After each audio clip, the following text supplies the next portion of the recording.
The old asylum had been abandoned for years, left to rot and crumble under the weight of time.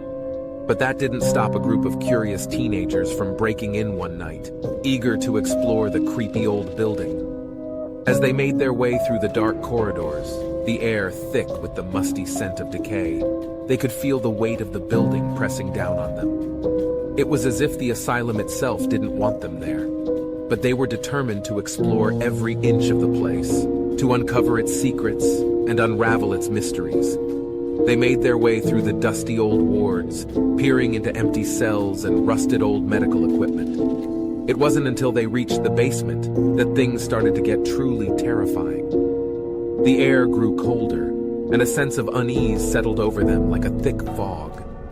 They could hear strange whispers and murmurs, and the sound of something dragging itself across the floor. As they made their way deeper into the basement, they found themselves in a room filled with rusted metal cages. And that's when they saw it. A figure huddled in the corner, eyes glowing in the dark. They screamed and turned to run, but the doors slammed shut behind them, trapping them in the room with the creature.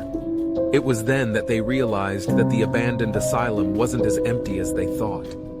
Something had been lurking in the shadows all along, waiting for them to stumble into its lair.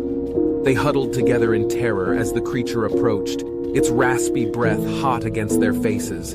They had nowhere to go, no way to escape. And then, in a sudden burst of bravery, one of them lunged forward, throwing a heavy metal chair at the creature.